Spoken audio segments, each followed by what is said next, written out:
Hi friends, welcome to biology for DSC BEd జీవశాస్త్ర బోధన అభ్యసన శాస్త్రం 1 అనే ఈ మెథడాలజీ టెక్స్ట్ బుక్లో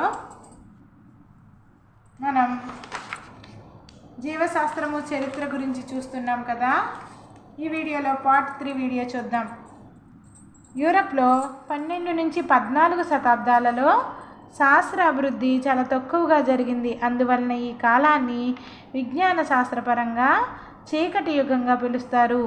యూరప్లో 12 నుంచి 14 శతాబ్దాలలో శాస్త్ర అభివృద్ధి చాలా తక్కువగా జరిగింది. అందువలన ఈ కాలాన్ని విజ్ఞాన శాస్త్రపరంగా చీకటి యుగంగా పిలుస్తారు.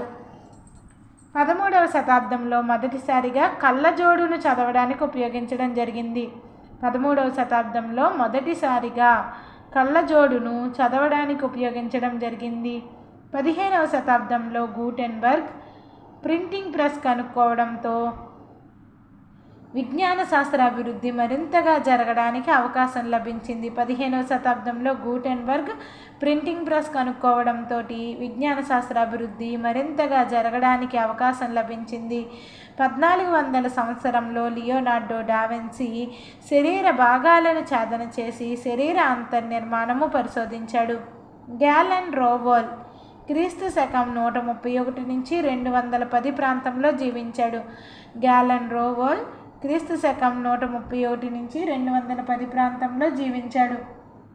మనం ఇంతకుముందు చదువుకున్నాం కదా, అంతర్నిర్మాణ శాస్త్రంలో కృషి చేసిన వ్యక్తిగా పరిగణించబడ్డారు గ్యాలెన్ రోవోల్.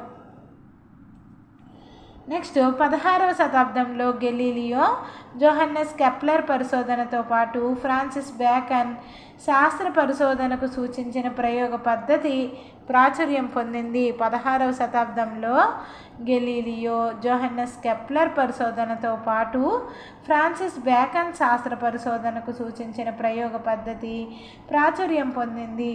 1665లో మైక్రోస్కోప్ సహాయంతో మొట్టమొదటిసారిగా రాబర్ట్ హుక్ బెండులో పరిశీలించిన భాగాలను కణాలు అని పేరు పెట్టాడు. 1665 సంవత్సరంలో మైక్రోస్కోప్ సహాయంతో మొట్టమొదటిసారిగా రాబర్ట్ హుక్ బెండులోని పరిశీలించిన భాగాలకు కణాలను పేరు పెట్టాడు. శుక్ర కణాలను సూక్ష్మదర్శిని సహాయంతో చూసిన మొదటి వ్యక్తి లీవెన్ హుక్. శుక్ర కణాలను సూక్ష్మదర్శిని సహాయంతో చూసిన మొదటి వ్యక్తి ఎవరు? లీవెన్ హుక్. తరువాత రెగ్నియర్ డి గ్రాఫ్ పరిశోధనలు కూడా తోడై జీవశాస్త్రంలో ప్రత్యుత్పత్తి గురించిన సమాచారానికి మూలాధారాలయ్యాయి. తరువాత రెగ్నియర్ డి గ్రాఫ్ పరిశోధనలు కూడా తోడై జీవశాస్త్రంలో ప్రత్యుత్పత్తి గురించిన సమాచారానికి మూలాధారాలయ్యాయి. 1707-1778 కాలంలో పేరొందిన జీవశాస్త్రవేత్త కెరోలస్ లిన్నేయస్ మొక్కలను జంతువులను శాస్త్రీయంగా వర్గీకరణ పితగా ది ఫాదర్ ఆఫ్ టాక్సానమీగా పేరొందాడు. ఈయన ద్వినామీకరణ సిద్ధాంతాన్ని ప్రతిపాదించాడు. ఇది నేటికి ఆదరణతో ఉంది. దీని ప్రకారం ప్రతి జీవికి శాస్త్రీయ నామం ఉండి అందులో 2 పదాలు ఉండి మొదటిది ప్రజాతి నామం, రెండవది జాతి నామం అయి ఉంటాయని తెలిపాడు. ఈ విషయాలను అతడు స్పీషిస్ ప్లాంటారం అనే గ్రంథంలో వివరించాడు. 1769 నుంచి 1839 కాలంలో జీవించిన విలియం స్ట్రాటా స్మిత్ శిలాజాల వ్యాప్తిని శాస్త్రీయంగా పరిశోధించాడు. 1769 నుంచి 1839 కాలంలో జీవించిన విలియం స్ట్రాటా స్మిత్ శిలాజాల వ్యాప్తిని శాస్త్రీయంగా పరిశోధించాడు. శిలాజాల ఆధారంగా భూమిలో ఏర్పడిన పొరల క్రమాన్ని నిర్ణయించుకోవచ్చునని తెలిపాడు. 1769-1839 కాలంలో జీవించిన విలియం స్ట్రాటా స్మిత్ శిలాజాల వ్యాప్తిని శాస్త్రీయంగా పరిశోధించాడు. శిలాజాల ఆధారంగా భూమిలో ఏర్పడిన పొరల క్రమాన్ని నిర్ణయించుకోవచ్చునని తెలిపాడు. 1798లో థామస్ మాథ్యూస్ లండన్ నగరం పరిస్థితులను చూసి వ్యాధులు, సమస్యలు, ఆకలి వంటివి మానవ జనాభా పెరగడానికి కానీ తగ్గడానికి కానీ కారణాలుగా గుర్తించాడు. జీవుల మధ్య మనుగడ కోసం పోరాటంలో యోగ్యతాల సార్థక జీవనాన్ని గురించి చర్చించిన మొదటి వ్యక్తిగా గుర్తించబడ్డాడు. 1802-1809 మధ్య కాలంలో జాన్ బాప్టిస్ట్ లామార్క్ పరిణామ సిద్ధాంతాన్ని వివరించాడు. 1802-1809 మధ్య కాలంలో జాన్ బాప్టిస్ట్ లామార్క్ పరిణామ సిద్ధాంతాన్ని వివరించాడు. 1828లో కార్ల్ వాన్ బేర్ మానవుని పిండాభివృద్ధి దశలను గురించి వివరించాడు. 1828లో కార్ల్ వాన్ బేర్ మానవుని పిండాభివృద్ధి దశలను గురించి వివరించాడు. 1859లో Charles Darwin origin of species గ్రంథాన్ని ప్రచురించాడు. అందులోని ముఖ్యాంశాలు 1859లో Charles Darwin origin of species అనే గ్రంథాన్ని ప్రచురించాడు. అందులోని ముఖ్యాంశాలు ఏంటి? ప్రతి జీవికి అదే జాతికి చెందిన ఇతర జీవులతోటి వైవిధ్యం ఉంటుంది. ఈ వైవిధ్యాలు తరువాతి తరాలకి అందజేయబడతాయి. జీవుల మధ్య మనుగడ కోసం పోరాటం జరుగుతుంది. పోరాటంలో గెలుపొందిన యోగ్యులైన జీవులే జీవిస్తాయి. నెక్స్ట్ జాన్ నీడమ్ 1713 నుంచి 1781 కాలానికి చెందినవారు.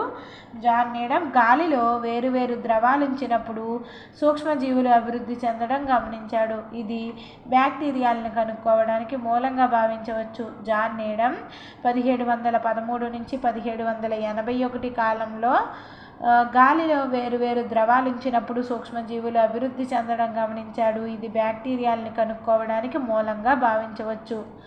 1864లో గ్రెగర్ మెండెల్ ఆధునిక జన్యు శాస్త్రవేత్త గతంలో సూచించిన పాంజాన్ భావనలు కాక జన్యువులు అనే పదార్థాలు అనువంశికతకు మూల కారణమని తెలిపాడు. బఠానీ మొక్కలపై ప్రయోగాలు జరిపి అనువంశికత సూత్రాలను ప్రతిపాదించాడు గ్రెగర్ మెండెల్. నెక్స్ట్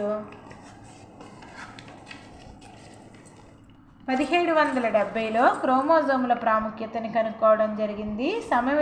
సమవిభజన జరిగే విధానం గుర్తించబడింది. 1770లో క్రోమోజోముల ప్రాముఖ్యత కనుక్కోవడం జరిగింది. సమవిభజన జరిగే విధానం గుర్తించబడింది. 1890లో క్షయీకరణ విభజన జరిగే విధానము, ప్రత్యుత్పత్తిలో దాని ప్రాధాన్యత గుర్తించబడింది. అయితే క్రోమోజోముల సంఖ్య ఈ విభజనలో ఏ విధంగా సగానికి తగ్గుతుందో తెలియలేదు. 1900లో మెండెల్ తదుపరి పరిశోధనల వలన దీనికి గల కారణాలు తెలిసాయి. అప్పటి నుంచి క్రోమోజోములపై జన్యువులు ఉంటాయని తెలుసుకున్నాడు. 20వ శతాబ్దంలో వాట్సన్ క్రిక్ల పరిశోధనలలో జన్యువులో ఉండే పదార్థమైన DNA నిర్మాణం కనుక్కోవడంతో జీవశాస్త్రాభివృద్ధి జన్యుశాస్త్రపరంగా మరింత అభివృద్ధి జరిగింది. 1928లో అలెగ్జాండర్ ఫ్లెమింగ్